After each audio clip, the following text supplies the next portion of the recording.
Why is your daughter still here after closing? Nora Bennett asked as Caleb Morgan stepped into the school pickup room with rain darkening the shoulders of his work jacket. Caleb looked first at Emma, not at the unfamiliar woman standing beside the sign-out table.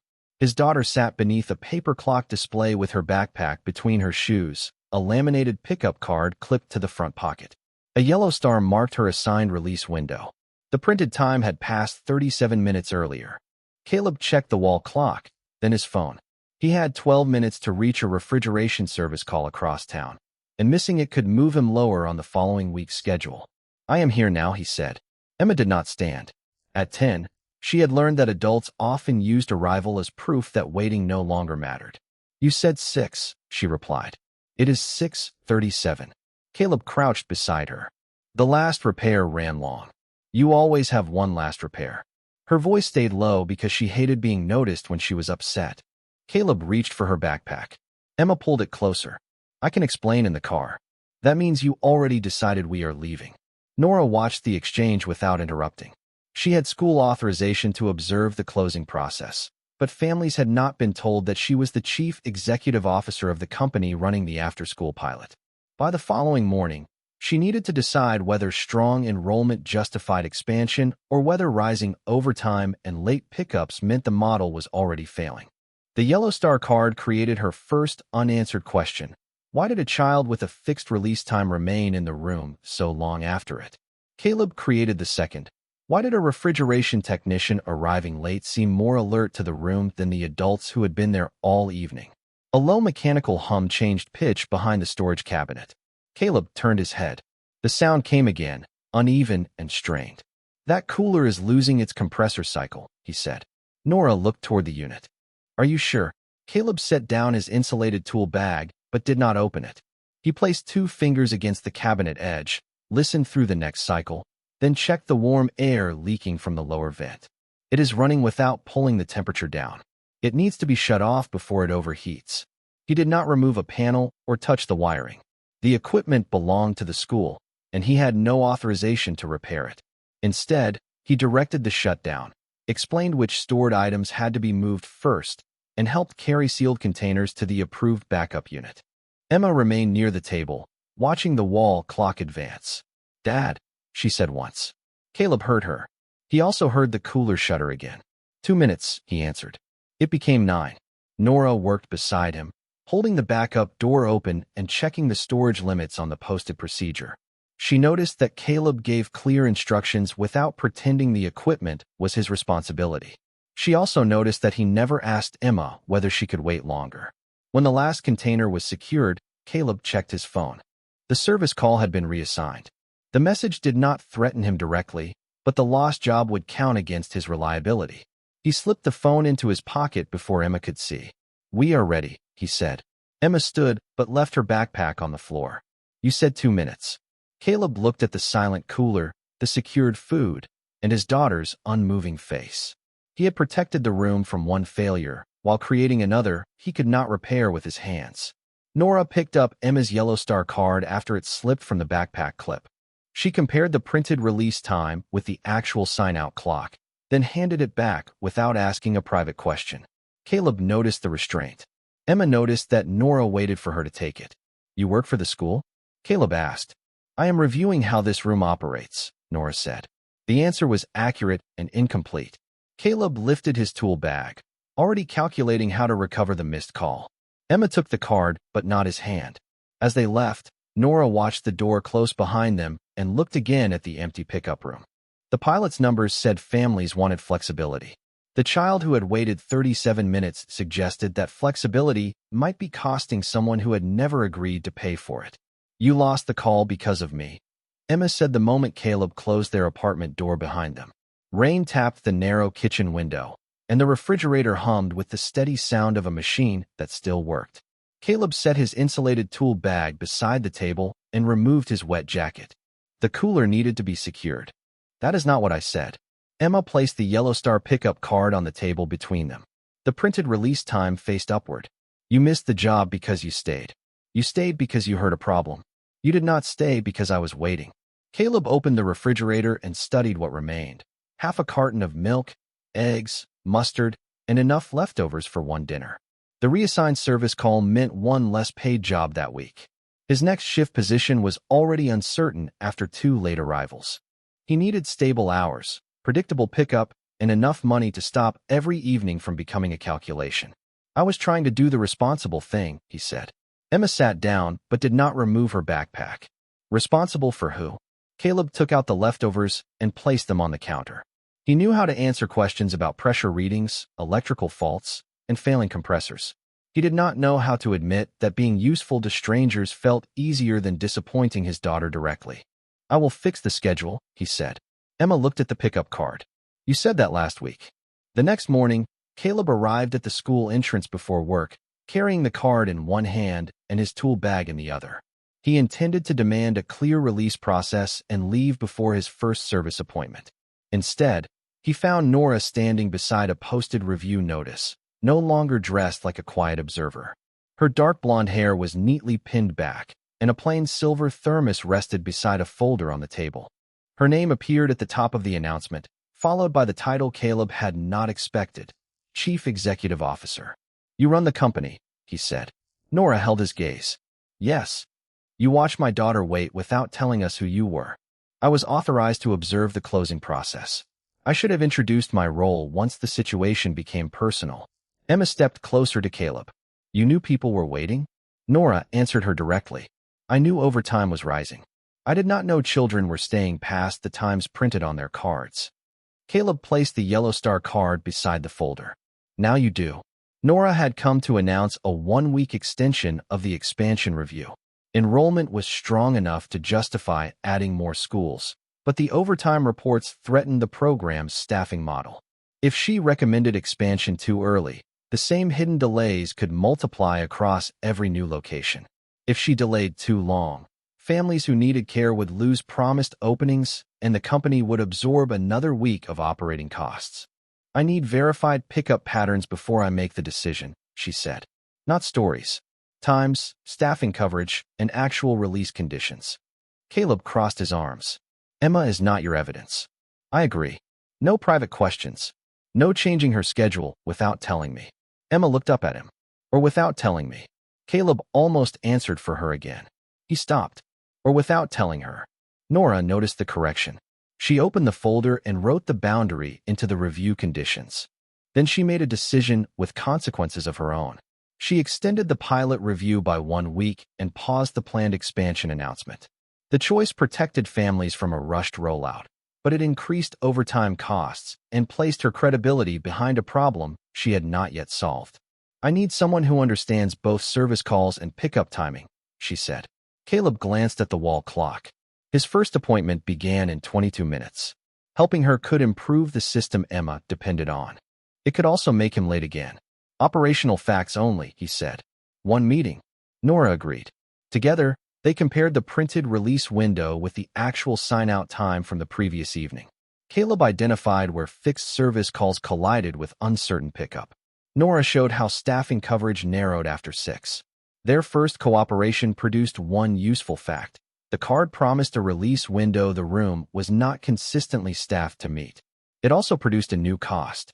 Caleb left the school 7 minutes later than planned and changed Emma's Thursday pickup without asking her first. "I will be late this week," he said as they reached the sidewalk. Emma held the yellow star card against her coat. "You agreed to one meeting," she said. Caleb heard the warning. He still told himself he could make everything fit. On the first evening of the extended review, Caleb placed Emma's yellow star pickup card beside Nora's timing sheet. The card says 6 o'clock, but the room is staffed as if 6:20 is acceptable. The pickup room was nearly empty. Caleb had 1 hour before a refrigeration call at a grocery store across town. Nora needed to determine whether the pilot could expand without turning flexible care into unpaid waiting for children and overtime for staff. Emma sat at a low table with colored pencils arranged by shade, pretending not to listen. "The card shows the target release time," Nora said. "The contract allows a flexible closing window. Children do not read contracts. They read clocks." Nora opened the staffing schedule on her tablet. Coverage dropped after 6 because enrollment data showed most families arriving earlier. Caleb pointed toward the sign-out station. "That data records when adults sign. It does not show when a child expected them. Their objectives collided before the first observation began. Caleb wanted a dependable system that would let him accept service calls without leaving Emma uncertain. Nora needed a model that could serve many families without promising staffing the company could not sustain. He understood how delays moved through a working day. One late compressor diagnosis could shift every appointment after it. She understood how a rule that helped one family could increase labor pressure across the entire pilot. Nora placed 3 blank timing columns on the table: scheduled release, actual pickup, and staff coverage. Caleb added a 4th: promise made to the child. Emma looked up. You should add whether the promise changed. Caleb paused. He had planned the Thursday observation without asking her whether she wanted another late evening. That is private, he said. Emma returned to her drawing. It is only private when you do not want it counted. Nora did not write the comment down. She turned the tablet away from herself and asked Caleb to design the observation sequence. He mapped the process like a refrigeration circuit: notice of delay, staff acknowledgement, updated release estimate, and final sign-out. Nora tested each step against staffing limits and contract coverage. His plan made the waiting visible. Her calculations showed where the plan would require paid time the current pilot had not budgeted. Neither answer was complete alone. When Caleb reached for a pencil, Nora moved her plain silver thermos away from his tool bag before condensation could drip onto the service forms. He noticed and placed a folded shop cloth beneath the thermos without comment. Their hands came close but did not touch. Emma noticed anyway and rolled her eyes at the seriousness with which adults handled ordinary objects. By the end of the hour, the first set of timestamps showed a clear mismatch between printed release times and actual sign-outs. The sample was too small to prove a regular pattern, but it was enough to justify continued observation. Nora made a decision that helped the review and created an immediate cost. She extended the pilot through the end of the following week under written boundaries. No private family stories, no questions directed at Emma without permission, and no schedule changes presented as voluntary if families had no practical alternative. The extension preserved access and gave them time to collect real operating data. It also committed the company to another week of overtime while delaying the expansion decision she was expected to deliver. Caleb made his own choice. He agreed to attend 2 additional pickup observations because he believed the release process could be fixed. The added evenings overlapped with preferred service calls that might stabilize his work schedule. He accepted before checking with Emma. Tuesday and Thursday, he said. Emma set down her yellow pencil. Thursday was our library night. Caleb looked at the timing sheets, then at the clock. He had protected her from becoming evidence, but he had once again treated her time as available. Nora closed the review folder. The observations can move. Caleb answered too quickly. No, we need consistent days. His competence solved the operational problem while his flaw deepened the family one. Nora's belief in consistent systems made her accept the schedule because comparable data mattered. Her flaw turned fairness into sameness before she fully considered the child absorbing the cost. Caleb packed his tools and left for the service call with 7 minutes to spare. Emma followed without taking his offered hand. On the table behind them, the first check-in time sat beside the yellow star card. They suggested the delay was not a single bad night, but they did not yet prove how often the system failed or who was paying for its flexibility. During the second week of pickup observations, 3 evenings began to show the same pattern. The yellow star card promised a 6 o'clock release. Actual sign-outs drifted later, and staffing dropped precisely when the room became least predictable. The growing corroboration created no easy solution. Extending coverage required overtime the pilot could not sustain. Fixing a hard release time would leave some working parents without care. Nora needed to decide whether to test a new schedule before the expansion deadline closed. Caleb needed a dependable pickup system without sacrificing another service call or another evening. Emma expected him home. Emma sat near the window building a paper model for school, her scissors moving in short, careful cuts. She had stopped asking when they would leave. Caleb noticed that silence and mistook it for patience. We can create a 20-minute notification rule, he said. If a parent will miss the printed time, the child gets a new estimate before the delay begins. Nora shook her head. That improves communication. It does not create coverage. It stops children from waiting without an answer. It also requires staff to track calls while supervising the room. Their disagreement was practical, not personal. Caleb saw uncertainty as the failure. Nora saw an operating promise the system could not afford to keep. Both were right enough to resist the other. Nora proposed a flexible pickup block with one later closing time for all enrolled families. It would make staffing predictable and reduce repeated changes. Caleb looked at Emma's card. Then the printed release time becomes meaningless. It becomes a planning estimate. Not to a 10-year-old. Nora glanced toward Emma. We can ask how she understands it. Caleb answered before Emma could look up. No, she is not part of the review. The boundary was correct. His method was not. He protected Emma from being interviewed, but he also silenced the person already living inside the policy. Emma put down her scissors. You keep saying I am not part of it while changing my time. Caleb's jaw tightened. I am keeping you out of adult decisions. You are making adult decisions about me. Nora did not write the exchange down.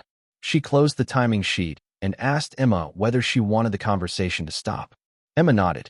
Nora changed the subject immediately. Caleb recognized the respect and still felt challenged by it. He moved the yellow star card farther from Nora's folder, as if protecting the object could repair the boundary he had crossed.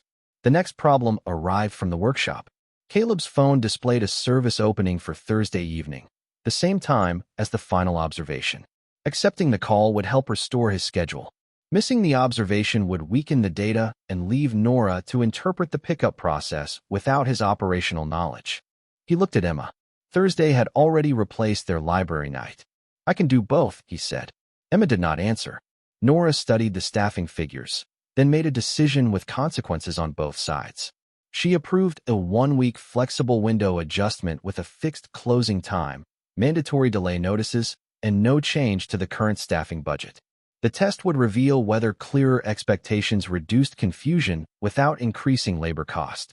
It also meant children could remain later by design, and staff would absorb the communication burden inside the same hours.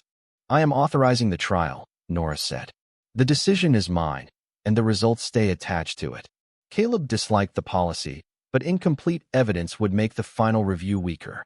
He declined the Thursday service call and stayed with the observation. The choice protected the process and cost him another opportunity to stabilize his work. At 6:12, Emma finished the paper model and packed it away. At 6:27, the room still had not closed.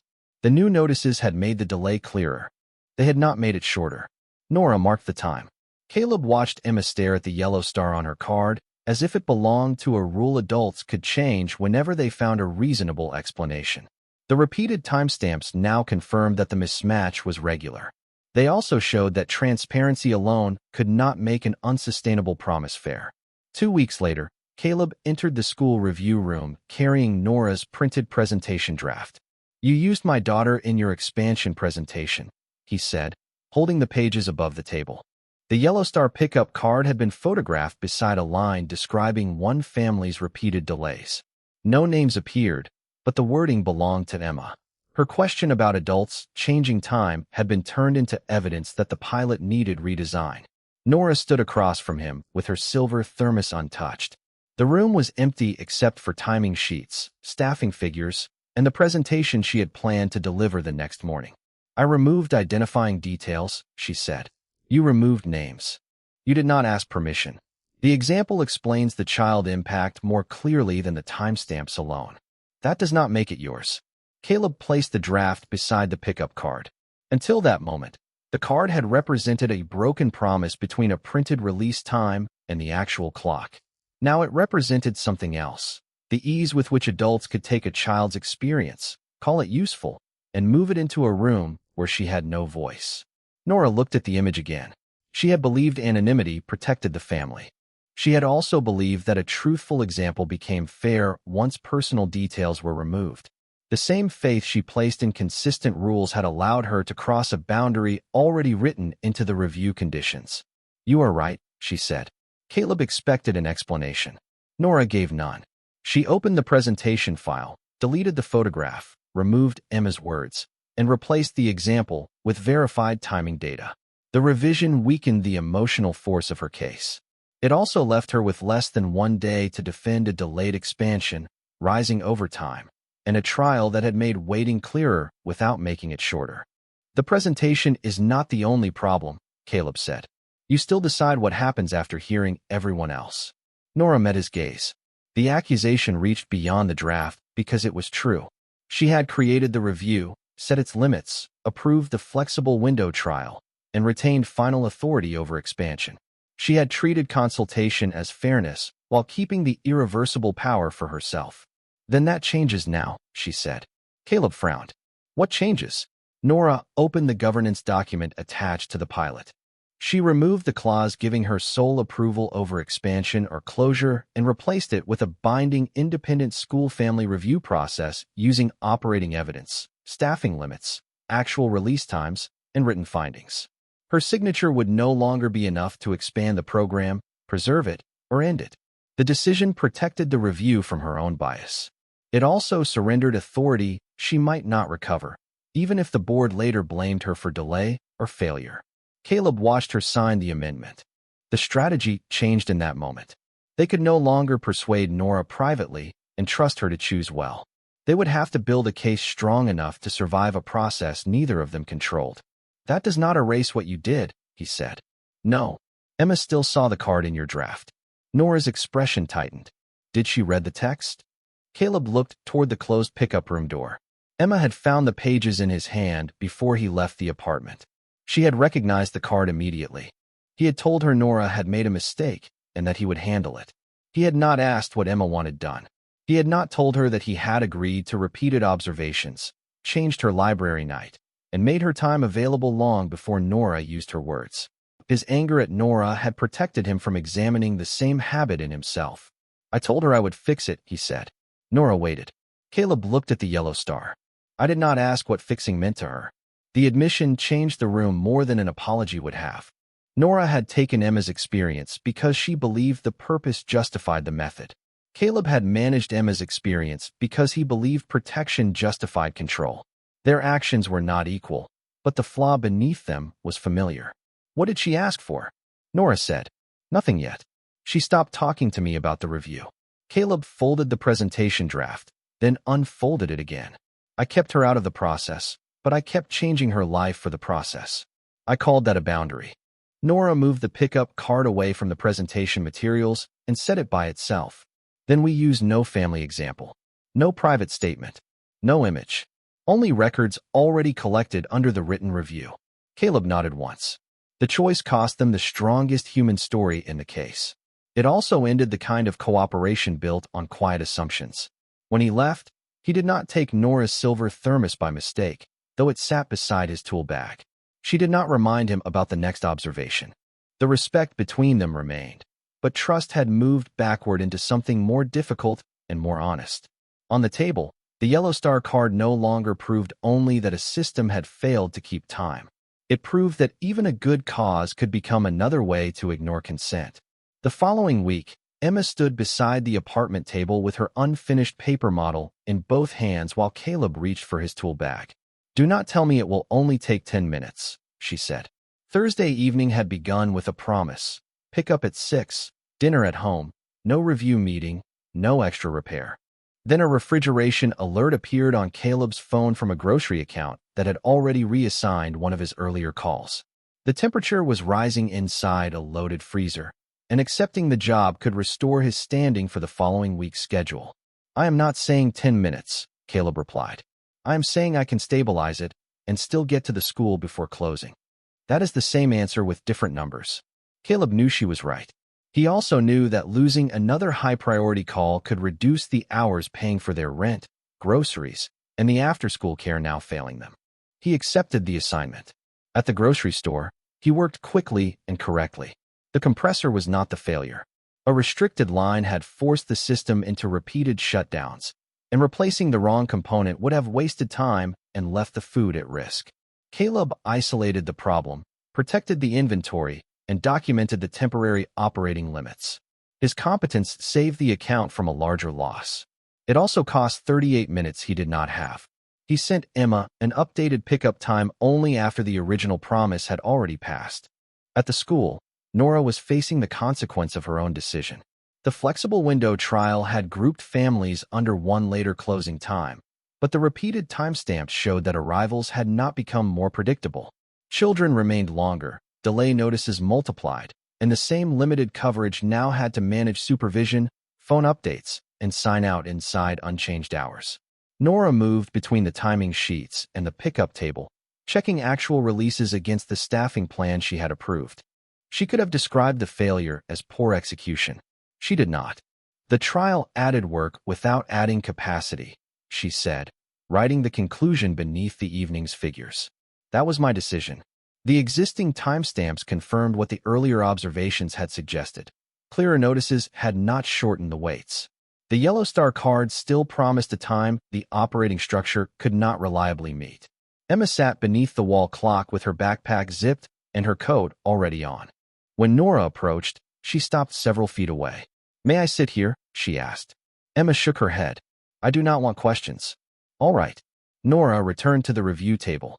She did not ask Emma to explain the delay, confirm the harm, or make the case stronger. The boundary left Nora with less emotional evidence, but respecting it mattered more than improving her presentation. Caleb arrived after closing with cold air following him through the doorway.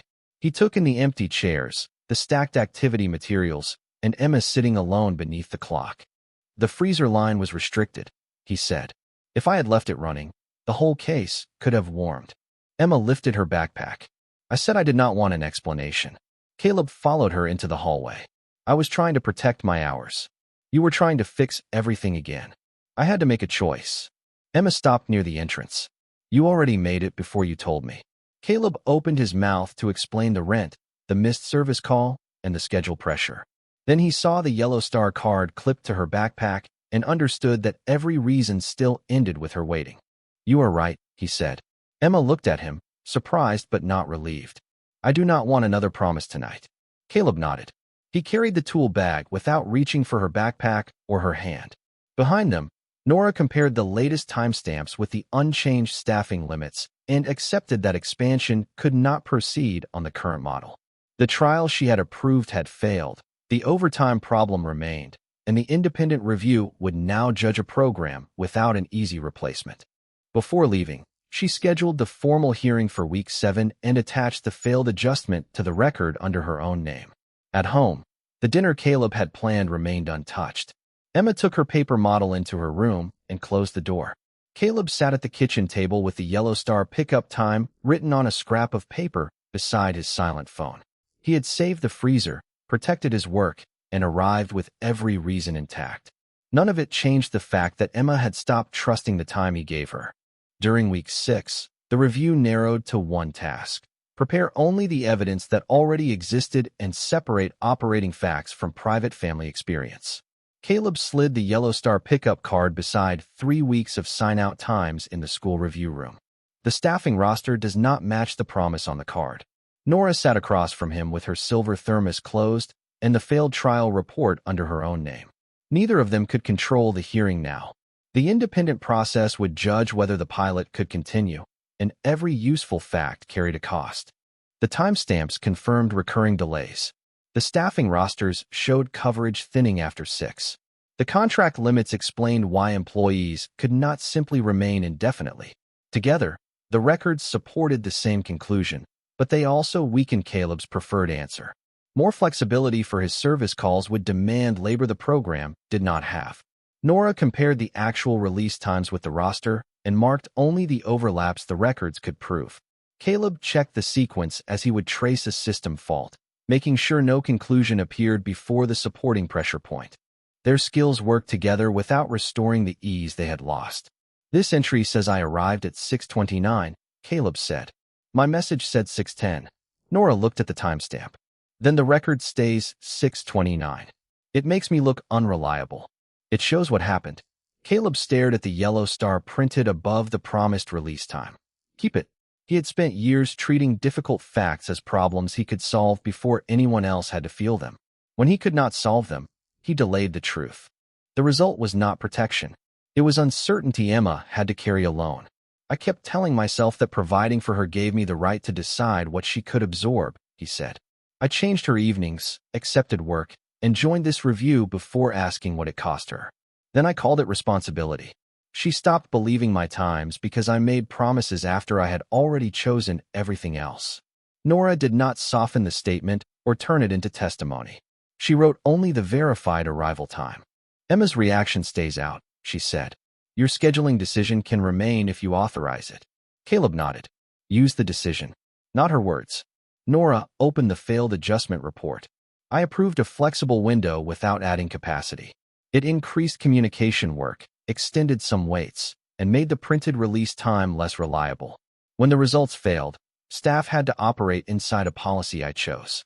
I will not describe that as an implementation problem. She turned to the governance amendment she had already signed. At the hearing, I will ask for fixed release rules, limited operating hours, and written review before any future expansion. I will also accept that the independent panel may reduce service or reject my recommendation. I will not use a family story, anonymous or otherwise, without consent. Caleb looked at her. The change was not an apology shaped to restore trust. It was a surrender of convenience, authority, and the persuasive story that might have protected her position. That could close access for parents with late shifts, he said. Yes. It could hurt families like mine. Yes. That cost has to be named instead of hidden inside children waiting and staff overtime. Emma arrived near the end of the meeting with her backpack on and stopped at the doorway. Caleb did not ask her to come inside. He carried the pickup card to her and held it out. The hearing will use the times and staffing records, he said. Not what you said. Not your picture. I should have asked before changing your schedule. I did not. That made your time feel less important than every problem I wanted to fix. Emma took the card but did not answer. She clipped it to her backpack and looked toward the clock. Are we leaving now? Caleb checked the time before speaking. Yes. Now. She walked ahead of him, neither forgiving nor arguing. Nora gathered the rosters and left the unused presentation draft behind. Before the hearing, Caleb and Nora agreed on one rule that neither could revise privately. Every recommendation had to show who gained, who paid, and which record proved it. The rule cost Caleb the flexible care he wanted, and it cost Nora the expansion case she had hoped to defend. It was also the first plan they had built without asking Emma, the staff, or the truth to absorb what they refused to name. The Week 7 hearing was held in the same schoolroom where the first delays had been observed.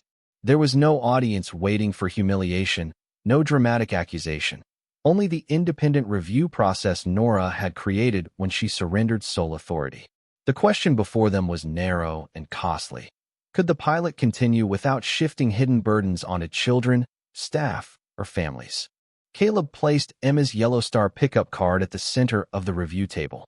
The card promised 6 o'clock, but the records show the program could not reliably keep that promise. He began with the clue that had started everything. The printed release time on Emma's card said 6. The actual sign-out records showed 6:27, 6:31, 6:29, and other delays across multiple evenings. One card did not prove a system failure. The repeated timestamps did. Nora then presented the corroboration already collected during the review. Staffing rosters showed coverage dropping after 6. The delay notices showed communication work increasing during the same period. The failed flexible window trial showed that clearer messages had not reduced waiting or overtime. She did not describe the results as staff resistance or poor execution. I approved the adjustment without adding capacity, she said. The policy increased work inside the same staffing limit. The consequence belongs to the decision, not to the employees who carried it out.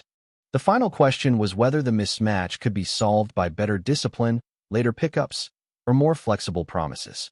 Caleb opened the existing contract coverage terms and aligned them with the actual release times.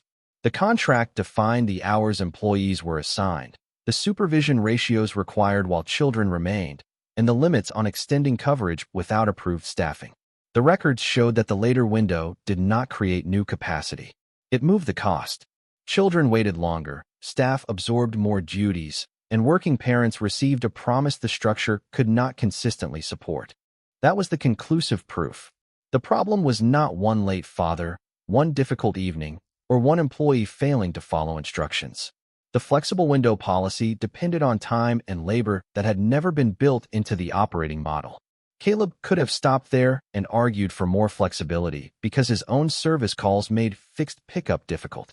Instead, he placed his late arrival records beside the staffing evidence. My preferred solution also creates a cost, he said. I wanted the program to stay open later because my work can change without warning. That would help me. It would also ask staff to remain available and ask children to wait through uncertainty. I treated flexibility as fair because I needed it. The admission weakened his personal case, but it made the recommendation honest. Nora then made the decision only she could make. She formally paused expansion of the pilot and submitted the governance amendment that removed her power to approve expansion, reduction, or closure alone. Future changes would require written findings based on actual release times, staffing capacity, contract coverage, overtime impact, and family access. No anonymous family story, private observation, or child statement could be used without consent. The review process would recur at fixed intervals instead of appearing only when expansion was desired. The structure changed before anyone could claim victory.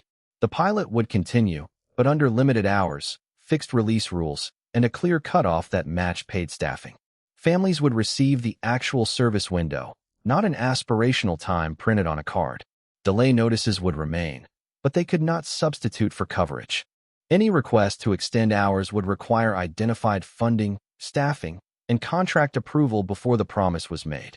The decision preserved some access and removed some flexibility. It did not give every family what it needed. Nora accepted that consequence without hiding behind the company's mission. Caleb accepted that the new cutoff could force him to decline work or use ordinary scheduling channels rather than expecting the program to absorb his uncertainty. Then the card changes, Nora said. Not the child. The revised operating rule was entered into the record. No one applauded. No one was shamed. The program had not been rescued by money, authority, or a perfect speech. It had been narrowed by evidence and made more truthful by accountability. Caleb picked up the yellow star card and looked at the printed 6 o'clock time. For the first time, the promise on it would match the structure behind it. Nora closed the failed expansion file and left the new review schedule open on the table. They had answered the central question, but not without losing something each had wanted. Caleb lost convenient flexibility, and Nora lost control over growth. What remained was smaller, stricter, and more honest. It was also the first version of the program that no longer required children or staff to pay silently for promises adults found comforting. 6 weeks later, Caleb arrived at the school 12 minutes before the fixed release time, parked his service van, and called the grocery account to confirm that another technician would cover the repair he had declined. It was the third time that month he had used the company scheduling process instead of promising Emma he could be in 2 places at once. The first change had cost him preferred calls. The second had forced him to accept an earlier Saturday shift. The third still felt uncomfortable, but discomfort no longer meant the choice was wrong. Emma came through the pickup room door with her backpack on one shoulder and stopped when she saw him waiting. "You are early," she said. "I know. Did something get canceled?" Caleb shook his head. "I declined something before I told you I would be here." Emma studied his face as if checking for hidden conditions. "That is different. It needs to stay different." She did not hug him or declare everything repaired. She handed him a library book and asked whether they still had time to return it. Caleb checked the clock before answering. "Yes, we have 40 minutes. The answer was exact, and when traffic slowed them near the library, he called ahead to explain the delay before Emma had to ask. At work, Caleb had also stopped treating every emergency as a private test of character. He used the normal dispatch channel, documented availability honestly, and accepted that protecting his parenting schedule sometimes meant losing the first choice of service calls. When his hours fell short one week, he applied through the existing independent scheduling and assistance process rather than asking Nora to intervene. The request was reviewed under the same rules as everyone else's. It was partly approved and partly denied. Caleb accepted both results. Nora's changes were tested just as often. The after-school pilot remained open under limited hours and fixed release rules. 2 families appealed the cutoff because their shifts ended later. Nora supported a proposal for extended coverage, but the independent review rejected it when staffing and contract funding did not support the promise. She did not reverse the decision, call a private meeting, or use her title to create an exception. She returned with a narrower plan that required identified staffing before any new hours could be offered. The plan was still under review. Progress had become slower, less impressive, and more trustworthy. Nora and Caleb continued to disagree. She believed one notification form was too detailed for busy families. Caleb believed removing fields would hide when a promise time changed. They tested both versions against actual use, accepted the results, and revised the form without turning the disagreement into a judgment of character. Emma remained outside those decisions unless she chose otherwise. Nora never asked her private questions at pickup. Caleb stopped volunteering Emma's reactions as evidence. When Nora once asked whether a new sign was easier to understand, Emma said, "I do not want to be part of the test today." Nora answered, "All right," and moved on. That simple respect mattered more than any attempt to win her approval. On a cold, clear afternoon, Caleb found Nora near the school entrance with her plain silver thermos in one hand and a rejected staffing proposal under her arm. She looked tired, not defeated. "The review sent it back again," she said. "They were right about the coverage gap." Caleb glanced at the proposal. "That does not mean every part was wrong." "No, it means I have to change the part that asks people to carry work we did not fund." Emma emerged from the building and noticed them talking. She came close enough to hear, but did not step between them. Caleb looked at her before making the next choice. "We are returning a library book and getting coffee from the shop across the street," he said. "Would it be all right if Nora came with us?" Emma adjusted the Yellow Star pickup card clipped to her backpack. The card now showed the actual fixed release time, with no flexible promise beneath it. She looked at Nora. "Are you going to ask me questions about the program?" "No," Nora said. "I was planning to ask whether the hot chocolate is any good." Emma considered that. "It is good if they do not put too much whipped cream on it." Caleb turned to Nora. "Would you like to come?" Nora did not treat the invitation as assumed or overdue. "Yes," she said. "I would." They crossed the street together, not as a solved family, and not as people pretending the hard weeks had never happened. Caleb walked beside Emma instead of ahead of her. Nora matched their pace without taking over the direction. Inside the coffee shop, Caleb ordered only after Emma chose her own drink, and Nora asked before taking the chair beside him. When Caleb's phone vibrated with a service request, he read it, declined through dispatch, and placed the phone face down. Emma noticed, but said nothing. Nora noticed too. Outside, the evening light turned the school windows gold. On the table, the Yellow Star pickup card rested beside Nora's single silver thermos, no longer marking a promise adults could bend, but a time they had learned to honor. Caleb reached for his coffee. Nora reached for hers. Emma opened her library book between them, and none of them needed to hurry.